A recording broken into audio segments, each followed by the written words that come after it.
Tired of email attachment limits when clients send you files? Dropbox file requests let anyone upload without an account. Here's how. We'll create a file request, customize it, share the link, and then check your folder for uploads. Let's start. Alright, the first thing we need to do is head over to Dropbox. Just open up your browser and go to dropbox.com. You'll want to make sure you're on the main website. Once you're there, go ahead and sign in to your Dropbox account. Use your email and password like you normally would. If you're already signed in, you're all set and can skip this step. Now here's where the magic starts. Look over on the left-hand side of your screen and click the button that says Create. When you do that, a menu will pop up. From that menu, you want to select File Request. This is the feature that lets other people send you files directly into your Dropbox without needing their own account. It's a total game changer for anyone who has ever struggled with large video files, design assets, or just about anything that's too big for an email. So now we're in the file request setup. First, give your request a clear title. Something like Project Assets from Client or Photo Submissions for Wedding. You can keep it simple. Below that, there's an optional description field. This is where you can add a friendly note, like please upload your high-resolution images here. Thank you.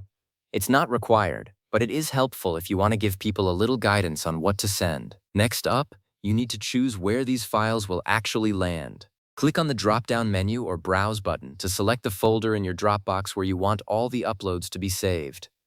This is a really important step because if you don't choose a specific folder, things can get messy fast. Pick a folder that makes sense, or you can even create a brand new one right from this window. Once you have your title, description, and destination folder all set, find the button that says Next or Create depending on your version of Dropbox and click it. This might take just a second to process, but you'll see a new screen pop up almost instantly.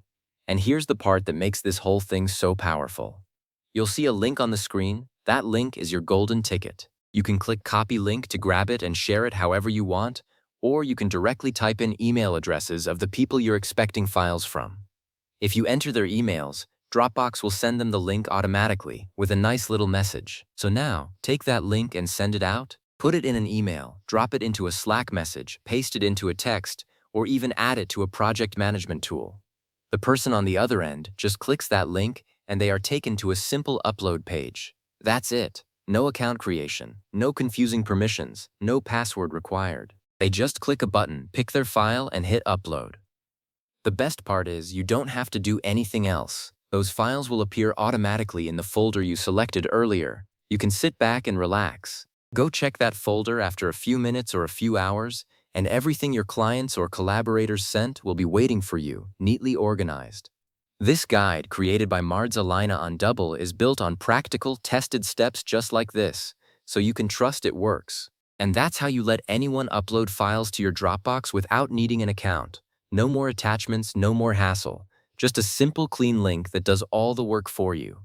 Thanks for watching.